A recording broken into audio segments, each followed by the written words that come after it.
বিশুদা, আপনি আমাকে তুলবেন না আমার দিকে তাকিয়ে থাকবেন? আহারে, তোমার দিক থেকে তোর যেন ফিরাতেই পারছি না। আমিও তাই, চোখে যেন শস্যের ফুল দেখছি। আপনার মতন সুপুরুষ আমাকে স্পর্শ করেছি, আমি এতেই ধন্য। তাই? যদি আপনার মতন পুরুষকে জীবন সঙ্গী হিসেবে পেতাম তাহলে নিজেকে আমি ধন্য মনে করতাম। তুমি কি বলছো? পাবে না মানে? আলবাত পাবে।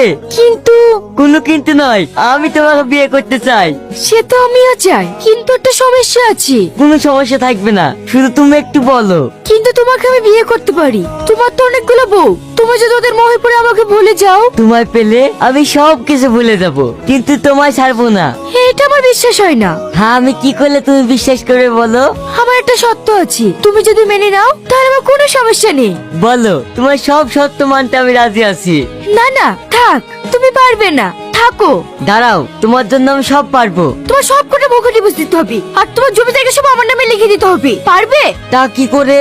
আমি জানতাম তুমি পারবে না, আমি আসতে তাহলে। দাঁড়াও, তোমার সাথে যখন আমার বিয়ে হয়ে যাবে তখন তোমার সম্পত্তি মানে তো আমার সম্পত্তি, তাহলে আবার আপত্তি কিসে? আমি রাজি। তাহলে আমিও রাজি, কিন্তু সেটা এক্ষুনি করে দিতে হবে। আমার কাছে কাগজপত্র সবই রেডি, শুধু সইটা করে দিলে হয়ে যাবে।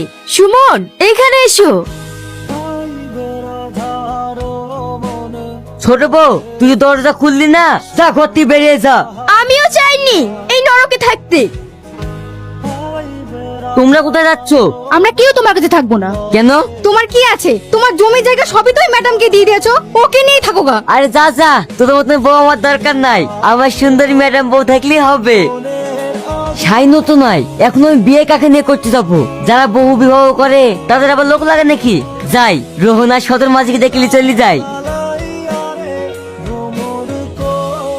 আরে শাহিন, তুই এখানে? আমি তো খুঁজে খুঁজে বেড়ে আসি, আর তুই এখানে কি করছিস? বিশু মোড়ল, শাহিন এখানে বিয়ে করতে এসছে, তাও বা আপনার ছোট বউয়ের সাথে।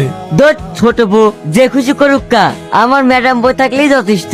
শাট আপ, মুখ সামলে কথা বলবি। কে আপনার বউ?